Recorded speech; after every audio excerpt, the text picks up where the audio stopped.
तो दोस्तों future consumer ने अपने क्वार्टर वन के नंबर को डिस्क्लोज कर दिया है। तो चलिए देखते हैं क्या है क्वार्टर वन के नंबर्स के अंदर, क्योंकि नंबर्स देखने में तो मिक्स टाइप के लग रहे हैं। कैसे क्या है चलिए देखते हैं। डाटा कंपनी लाख्स में दिया हुआ है, मैं आपको करोड़ में कन्वर्ट करके समझाता हूँ कैसे क्या हुआ है। पिछले क्वार्टर की बात करें तो पिछले क्वार्टर में कंपनी का टोटल रेवेन्यू जो कंपनी ने ऑपरेशन के थ्रू जनरेट किया था 85 करोड़ के आसपास, पिछले साल 104 करोड़ के आसपास, जबकि अभी देखें तो कंपनी का रेवेन्यू घट के अप्रोक्सीमेटली बोल सकते हैं 88 करोड़ के आसपास आपको देखने को मिला। तो साल दर साल देखें तो साल दर साल कंपनी के रेवेन्यू के अंदर 12% के आसपास की गिरावट आपको देखने को मिली। वहीं अगर क्वार्टर जाते हैं तो क्वार्टर फाइनली काफ़ी लंबे समय के बाद किसी भी क्वार्टर में कंपनी का जो रेवेन्यू है आपको बढ़ता हुआ देखने को मिला। तो पिछले क्वार्टर से देखें तो पिछले क्वार्टर से कंपनी के रेवेन्यू के अंदर ऑलमोस्ट 4% के आसपास की तेजी आपको देखने को मिल रही।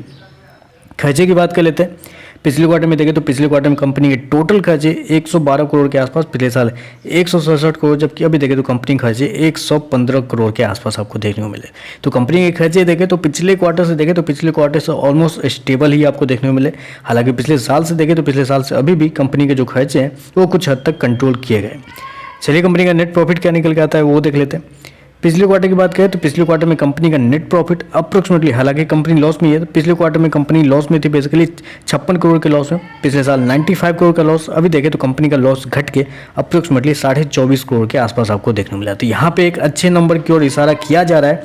देखिए कुछ नंबर होते हैं, देखिए मैं आपको समझाना चाहूँगा क्योंकि ऑलरेडी जिनके पास ये शेयर है वो एक मैं एक्सपीरियंस के साथ बताऊँ तो एक समय आता है जब शेयर के अंदर खराब रिजल्ट की वजह से शेयर गिरते जाता है, खराब रिजल्ट आते जाता है, ऐसा होता है। लेकिन फिर एक समय आता है जब शेयर जो है ना अपने नंबर्स को स्टेबल करने की कोशिश करती है, मतलब अपने आप को संतुलन में लाने की कोशिश करती है। वही मैंने पिछले क्वार्टर के रिजल्ट में भी आपको बताया था कि शेयर अब अपने आप को स्टेबल करने की कोशिश करिए। इस क्वार्टर में देखें तो कंपनी का रेवेन्यू पिछले क्वार्टर से बेहतर है। हालांकि साल दर साल अभी भी नहीं कर सकते क्योंकि पिछले साल कंपनी की कुछ अलग कहानी थी, अब कुछ अलग कहानी है।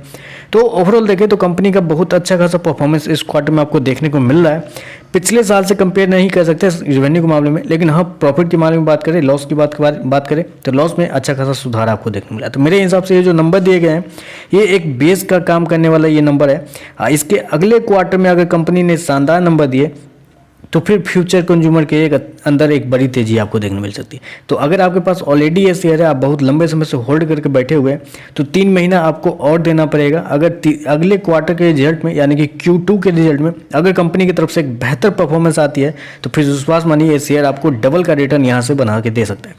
तो बस आज के लिए बस इतना ही। वीडियो पसंद आए तो लाइक कीजिएगा, साथ में साथ चैनल को सब्सक्राइब जरूर कीजिएगा। धन्यवाद।